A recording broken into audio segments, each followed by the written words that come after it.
বান্দরবন বাংলাদেশের ৩টি পার্বত্য জেলার মধ্যে অন্যতম একটি হচ্ছে বান্দরবন, যেখানে রয়েছে পাহাড়, ঝর্ণা আর নিজ হাতে মেঘ ছুঁয়ে দেখার এক অবাধ সুযোগ।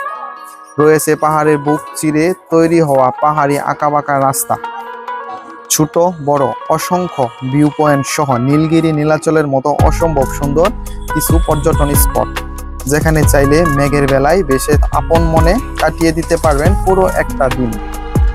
এছাড়াও দেখাবো বান্দরবনের অন্যতম একটি পর্যটন স্পট মেঘলা সহ সনাতন ধর্মাবলীদের স্বর্ণ মন্দির ও রূপালীর ঝর্ণার আসল সৌন্দর্য।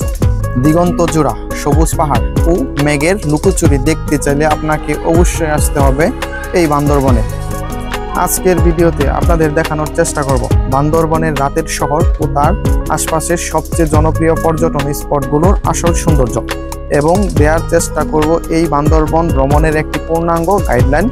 তাই ধৈর্য সহকারে সম্পূর্ণ ভিডিওটি দেখার আমন্ত্রণ জানিয়ে শুরু করছি আমাদের আজকের ভ্রমণের গল্প, সৌন্দর্যের লীলাভূমি এই বান্দরবনকে নিয়ে।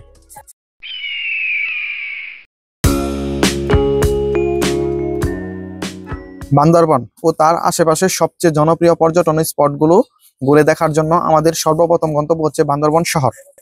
ঢাকা অথবা দেশের যে কোনো প্রান্ত থেকে বান্দরবন রুটের যে কোনো বাসে করে চলে আসতে পারবেন এই বান্দরবন শহরে।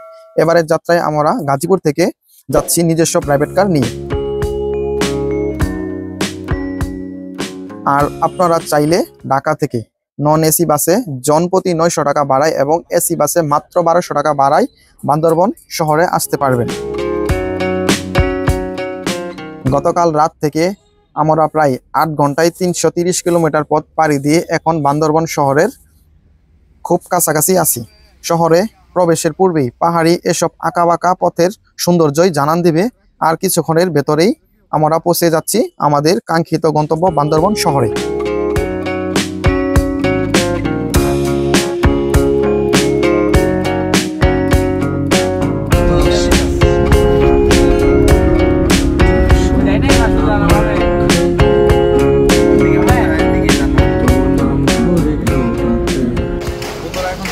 বান্দরবনের সব থেকে লাক্সারিয়াস হোটেল হিলটন রেস্টুরেন্ট। তো চলেন ভিতরে যাই, দেখাই ভিতরের পরিবেশটা।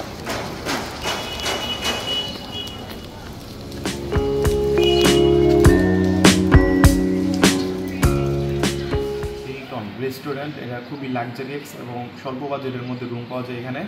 আমরা যে রুমটা নিয়েছি 5 জনে মাত্র 2000 টাকা। তো চলেন রুমটাও দেখাই।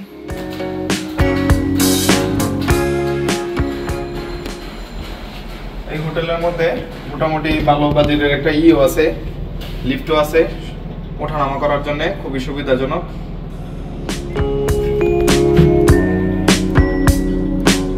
এই হলো আমাদের 321 নম্বর রুম। আর এই 321 নম্বর রুম হচ্ছে এটা আমাদের রুম পেয়ে গেছি আমরা। তো রুমের ভিতরে চলুন দেখাই ভিতরের পরিবেশটা কিরকম।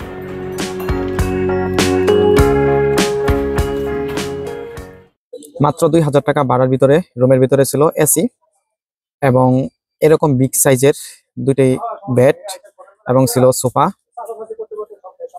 এবং ছিল একটি টেবিল, যা 6 জনের জন্য পারফেক্ট একটি রুম। এবং ওয়াশরুমটা যদি দেখায় আপনাদেরকে, দেখেন মোটামুটি ওয়াশরুমে যা যা থাকার প্রয়োজন তাই ছিল ওই ওয়াশরুমে। কমোড এবং গ্লাস এবং ছিল হাই কমোড, এবং মানে একটা বাথরুমে যতটুকু থাকে ওয়াশরুমে যা যা থাকে তাই ছিল ওয়াশরুমে।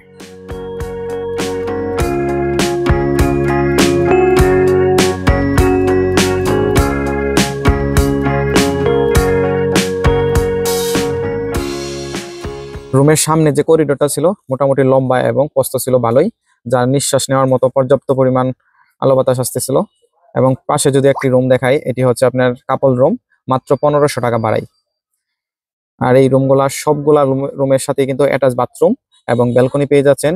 মোটামুটি লাক্সারিয়াস বলা যায় এই অল্প বাজেটের ভিতরে। এখানে ছিল একটা ইন্টারকম এবং ব্রাশ, পানি, মানে শ্যাম্পু, সাবান, যা যা প্রয়োজন আছে সব দিয়ে দেয় ওই হোটেল থেকে। তো এই জিনিসগুলো আসলে খুব ভালো লাগছে, অন্য অন্য জায়গার থেকে মোটামুটি গোছালো আছে। আর এদিক দা বান্দরবন শহরের যে মেইন রুটটা আছে এই ব্যালকনি থেকে উপভোগ করা যায়। এবং সামনে যে দেখতেছেন ওই যে পাখি লাগানো একটা মোড়, এই মোড় দিয়া কিন্তু আপনার দেবতাখুম মানে রোয়াংছড়ি যে রোডটা, ওই রোড গেছে ওই দিকটাতে। বান্দরবন শহরের সৌন্দর্যটা উপভোগ করা যায় এই ব্যালকনি থেকে। তো অবশ্যই যদি বান্দরবনে আসেন তো হোটেল হিলটনে উঠতে পারেন। মোটামুটি ভালো একটা সার্ভিস আমরা এখান থেকে পেয়েছি। তো অবশ্যই অবশ্যই এই হোটেলটাতে উঠতে পারেন বান্দরবনে আসলে, যারা শহরে থাকতে চাচ্ছেন আর কি।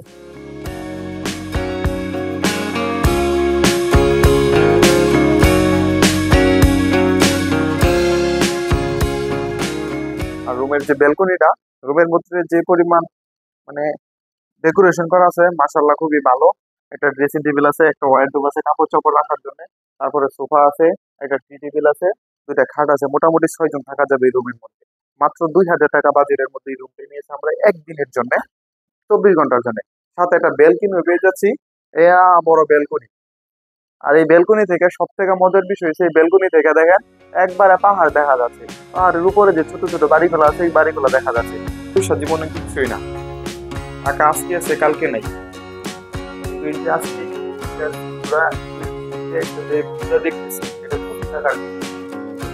এক সময় এমন হবে যে টাকা থাকবে পারবো না, সময় বলে। ঠিক আছে, এই যে ঘুরতে আসছি মন একবারে ফ্রেশ হয়ে গেছে। যারা যারা আমি করেন ঘুরেন না, তারা অবশ্যই অবশ্যই ভিডিওটা দেখবেন এবং ঘুরে ঘুরে এরকম দেখবেন, আর এরা টাকা নষ্ট করবেন। তারপর আমরা রুমে একটু রেস্ট নিয়ে চলে যাব দুপুরের খাবার খাওয়ার জন্য এবং ভিডিও করব বান্দরবন শহরের আসল সৌন্দর্য খোঁজার উদ্দেশ্যে। আমরা যেহেতু নিজস্ব গাড়ি নিয়ে বান্দরবনে আসছি, সেই জন্য আমাদের গাড়ি খোঁজার ঝামেলা নেই। অবশ্যই আপনারা এখানে চাইলে সিএনজি অথবা জিপ চাঁদের গাড়ি ভাড়া নিয়ে বান্দরবন ঘুরতে পারবেন খুব সহজেই। বান্দরবন শহর থেকে মিনিট 5 হাঁটলেই পেয়ে যাবেন দনেশ চত্বর। সেখানে গিয়ে পাবেন সিএনজি অথবা চাঁদের গাড়ি, যেটাকে জিপ গাড়ি বলা হয়। এখান থেকে সারা দিনের জন্য ভাড়া নিয়ে নিতে পারবেন এবং নির্ধারিত ভাড়ায় ছুটে চলে এখানকার প্রতিটি যানবাহন। বিভিন্ন পর্যটন স্পট বেঁধে বিভিন্ন গাড়ির জন্য রয়েছে তাদের বেঁধে দেওয়া ভাড়ার তালিকা, চাইলে দেখে নিতে পারেন।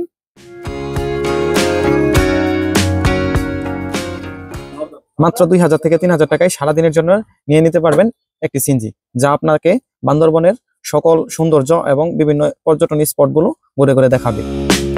পাহাড়ি আঁকাবাঁকা রাস্তার সৌন্দর্য দেখতে দেখতে চলে আসছে গোল্ডেন বৌদ্ধ টেম্পলে, যা বর্তমানে পর্যটকদের জন্য উন্মুক্ত নয়। স্থানীয় লোকজনের মাধ্যমে জানতে পারি এটি কিছুদিন পরে উন্মুক্ত করে দিবে এবং পর্যটক ঘোরাফেরা করতে পারবে।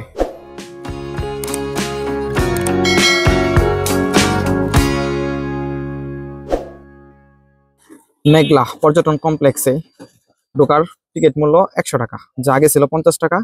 পর্যটন বেশি হওয়ার কারণে 50 টাকা বেশি। তাছাড়া আমরা এর আগে ওইখানে গিয়েছি, যার কারণে আসলে যাইতে বেশি একটা ইচ্ছুক না, তার কারণে আমরা এটা অ্যাভয়েড করে চলে যাচ্ছি।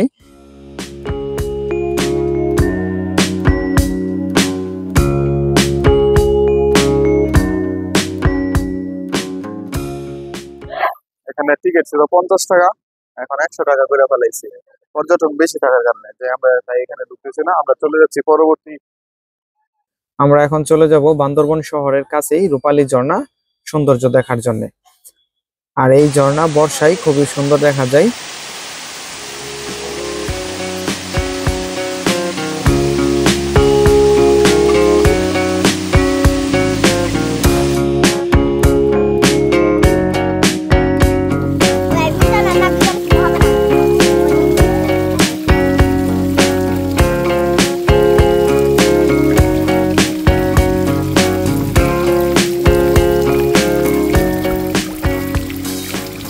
বর্ষায় এই ঝর্ণাতে প্রচুর পরিমাণে পানি পড়ে, যা দেখতে খুবই সুন্দর এবং পর্যটকদের আকর্ষণ করে। আমরা যেহেতু বর্ষার আগেই চলে আসছি, যার কারণে এই ঝর্ণাতে পানি খুব অল্প পরিমাণ পড়তেছে। তারপরও আমরা কিছু সময় সাঁতার কেটে নিলাম। আর ঝর্ণা দেখলে মন মানে না, মন ধরে রাখতে পারে না, ঝর্ণা পানিতে সাঁতার কাটতে হবে, সেই জন্য ঝর্ণাতে লাফ দিয়ে নেমে পড়ি।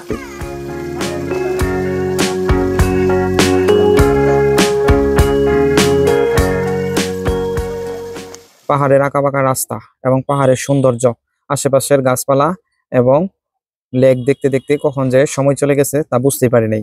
দেখতে দেখতে বিকেল গড়িয়ে গেছে এবং আমরাও প্রায় নীলাচলের কাছাকাছি চলে আসছি। আর বান্দরবনের সবচেয়ে উঁচু যে জায়গাটি হচ্ছে সেটি হচ্ছে নীলাচল, বান্দরবন শহরের সবচেয়ে কাছে। আকর্ষণীয় পর্যটন স্পটগুলোর মধ্যে অন্যতম হচ্ছে নীলাচল। আর এই নীলাচলের সৌন্দর্যই দেখাবো আপনাদের।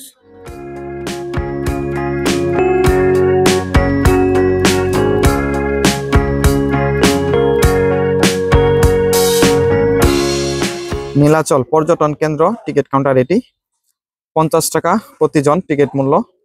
আমরা যেহেতু 5 জন, সেই জন্য 5টা টিকিট সংগ্রহ করে নিলাম নীলাচল পর্যটন স্পটে প্রবেশের জন্য।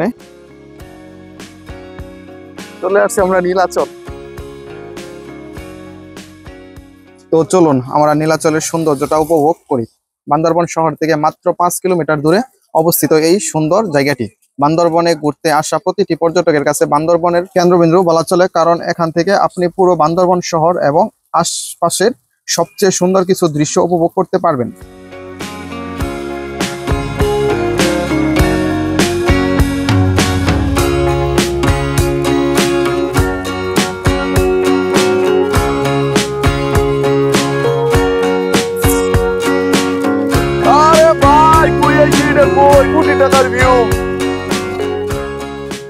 নীলাচলের সবচেয়ে উঁচু ভিউ পয়েন্ট হচ্ছে এটি। এখানে এসে স্বপ্নের মতো মেঘ ছোঁয়া যায় এবং সুন্দর সুন্দর ছবি তোলা যায় এবং উপভোগ করা যায়। নীলাচলের এই পয়েন্টে এসে মেঘের সাথে ছবি তুলে আপনিও স্মরণীয় করে রাখতে পারবেন এমন একটা দিন। এই যে হাজার ব্যস্ততার মধ্যে ভাইবাদার নিয়ে ঘুরতে আসছি, বুঝছেন? হাজার হাজার ব্যস্ততা, কারণ এক সময় প্রচুর টাকা হইব, কিন্তু সময় তো না ঘুরার জন্য। এই জন্য এখন এই জাগুরা ঘুরতেছি। এই যে দেখেন, এই যে ভাই কয়দিন পরে চলে যাবো বাইরে। বাইরে খুব মিস করবো আমরা, ঠিক আছে? তো বাইরে নিয়ে চলে আসছি ঘোরার জন্য। দেখা হবে ইনশাল্লাহ আবার বহুত বছর পর। সত্যি কথা বলতে এরকম একটা সুন্দর পরিবেশে বসে বিকালের সূর্যাস্ত দেখার অনুভূতিটাই অন্যরকম। নীলাচলের শেষ বিকেলটা কাটিয়ে চলে যাই বান্দরবন শহরে আমাদের রুমে। ওইখানে কিছু রেস্ট নিয়ে আমরা চলে যাব বান্দরবন শহরের যে বাজার, রাতের যে বাজার, এটা উপভোগ করার জন্য, এবং আপনাদেরকে দেখানোর চেষ্টা করব বান্দরবনের বাজারের পরিবেশটা কিরকম। আপনারা চাইলেও নীলাচলে আসতে পারেন। বিকালটা খুব সুন্দর হয় নীলাচলের।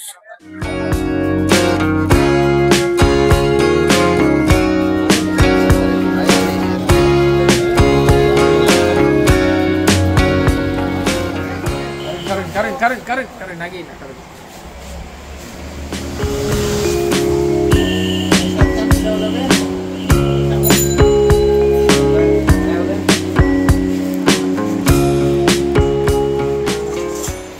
কি এটা খাবারের নাম কি? মুন্ডি স্পেশাল মুন্ডি, মানে চালের স্পেশাল মুন্ডি। বান্দরবনের পাহাড়ি খাবার, চালের স্পেশাল মুন্ডি। রাইস নুডলস চালের তৈরি এক জাতীয় নুডলস।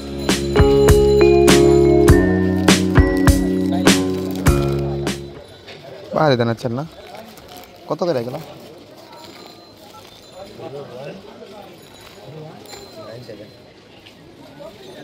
সন্ধ্যা নামার সাথে সাথে বান্দরবন শহরের বাজারটা যেন এক অন্যরকম সুন্দর হয়ে ওঠে। স্থানীয় পাহাড়িরা এখানে তাদের বিভিন্ন কিছু নিয়ে আসে বিক্রি করার জন্য। পাহাড়ি চাল, বাদাম, বিভিন্ন ফল ফ্রুট সহ কিনতে পারবেন আপনারাও এই বাজার থেকে। বান্দরবনে আসছি আর পাহাড়ি ফলের টেস্ট নিতেছি। যা যা পাইছি সামনে তাই কিনে রাস্তাঘাটে খাইছি, তো অবশেষে রুমে নিয়ে আসলাম। ক্যামেরাটা একটু দিকে ধরো। এটা হলো পাহাড়ি আম, একবারে দেখা যাচ্ছে যে কমলার মতো, করমজার মতো। করমজা একটা টক জাতীয় ফল, করমজার মতো। এটা একটা পাহাড়ি আম, দেখতে কিন্তু খুব মিষ্টি লাগতেছে এবং খুব সুস্বাদু, কিন্তু অ্যাকচুয়ালি না, এটার ভিতরে একবারে টক। কেউ আসলে এটা টেস্ট করতে পারেন। তারপর জাম্বুরা, পাহাড়ি জাম্বুরা আনছি আমরা।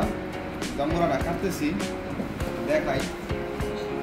অ্যাকচুয়ালি কাটছি বিরাট একটা পাক।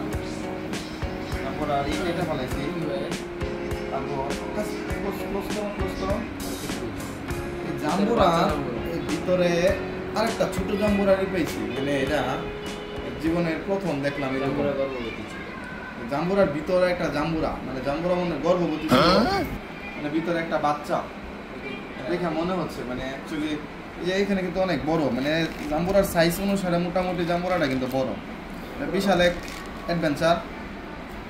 অবশ্যই যারা পাহাড়ে আসবেন, বান্দরবনে আসবেন, অবশ্যই পাহাড়ি যে খাবার আছে এগুলো খাবার চেষ্টা করবেন, টেস্ট করার চেষ্টা করবেন। সবসময় তো আমরা ঢাকার ভিতরে থাকি, বিভিন্ন খাবার টাবার খাই। তো আসলে এখানে আসলে পাহাড়ি যে খাবারগুলো আছে, বিশেষ করে ফল ফ্রুট খাবার ট্রাই করবেন, তা আশা করে ভালো লাগে। কিমচি মাছ আছে পাহাড়ি জুমের জাম্বুরাটা প্রায় ছিল শেষ। এটা দেখেন কত বড়। এটা মোটামুটি গাজীপুর বা ঢাকার ভিতরে কিনলে 1 থেকে 150 টাকার মতো লাগবে, 120 টাকা 100 টাকা এরকম লাগবে আর কি। তো আমি যদি একটু খেয়ে দেখাই টেস্টটা কেমন মূলত, হ্যাঁ মনে হচ্ছে ভালো হবে আশা করতেছি। রুমের ভিতরে প্লেট জাতীয় কোনো কিছু নাই, যার কারণে অ্যাকচুয়ালি এরকমই খাইতে হচ্ছে।